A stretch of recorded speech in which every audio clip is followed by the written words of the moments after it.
Tonight, we separate the weak from the strong.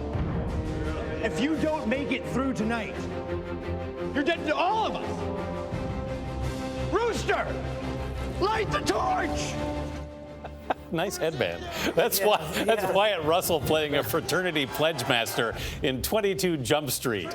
Born into an acting family, Russell took a different path and spent several years pursuing a professional hockey career until an injury shifted his focus to Hollywood. Now he stars as Dud in the AMC show Lodge 49. It follows the former surfer as he tries to rebuild his life after the death of his father and the loss of his family pool cleaning business. In season 2, a new family takes over his former shop, and Dud tries to get a job there. Actually, I'm glad you're here because I wanted to come in, introduce myself, and if you don't mind, offer my services. Services? Yeah, like inventory, maintenance, installation. I got it all wired. Yeah, I'd be happy to come on, offer myself as a consultant, and when I get off these, jump back in. I don't have a vehicle right now, but I do know every pool from Los Al to Lakewood, so. Oh, this is our son, Bowie. That's his job. Oh, hi, Bowie. Wyatt Russell joins us now. Good morning, Wyatt. Lodge 49 has been described as ridiculously hard to synopsize. Yes. So how would you describe the show? I would describe the show as sort of an existential journey of my character, Dud, going from point A to point B, and point B being Nirvana, which is a very simple place, cleaning pools, but you have to jump through fire and hell to get there. So I was thinking, this is what I was thinking, Wyatt. Sort of like magic to mundane. Yes. Does that make sense to you? Yes. Because you look at your Dud character. Yes. What Dud sees is in everyday life, you can choose to see magic in anything. Yeah.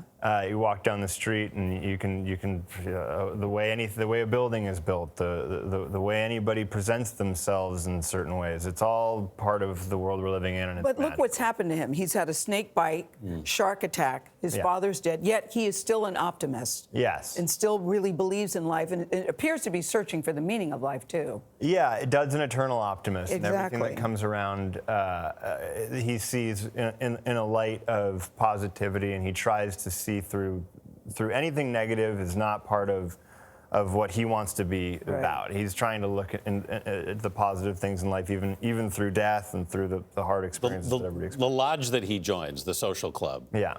How does that help him? Everybody's looking for a place to become a part of something. Yeah. And in our world today, especially with phones and email and internet and whatever, you don't have face-to-face contact like you used to have. And these lodges represent a place where people can go and they can share their experiences, whether they're failures or triumphs, and they can be together, and that's what it is. You seem to be a fan of face-to-face contact over the digital alternative. You're not on social media. No. Now, doing that these days, that's taking a stance, whether you want to or not. But do you want to? Are you trying to send a message there? No. It's literally just I don't engage with it that well.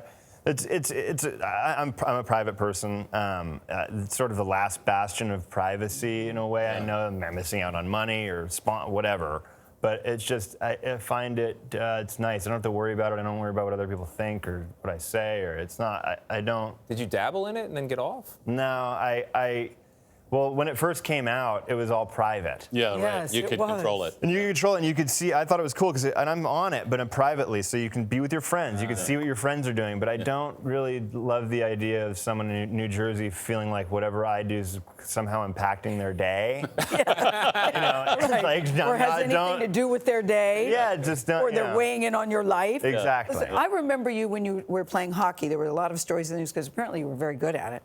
But then you were injured. Do you think if you hadn't been injured, you'd still be playing hockey to this day? I would. You seem to love it. Yeah, it was my life and my passion. But I would have, and it would have been a real mistake.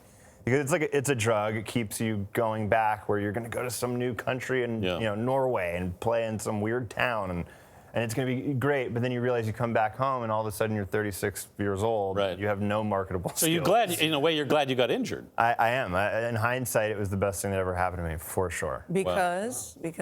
Because I wouldn't have, my view of life was rather narrow. It wasn't. I was experiencing life in another country, in other countries, and that was great.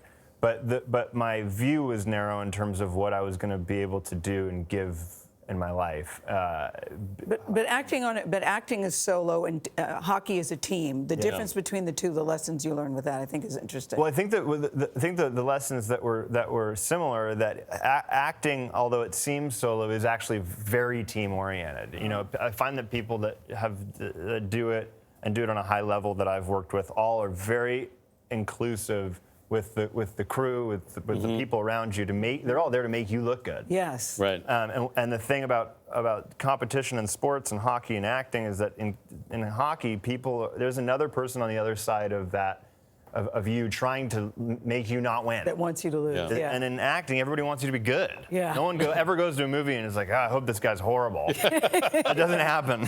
You know? People on social media, they'll root against you. Yeah. It's Good true. thing you're not on it. Yeah, Probably yeah. good for the mental health of all. I appreciate it.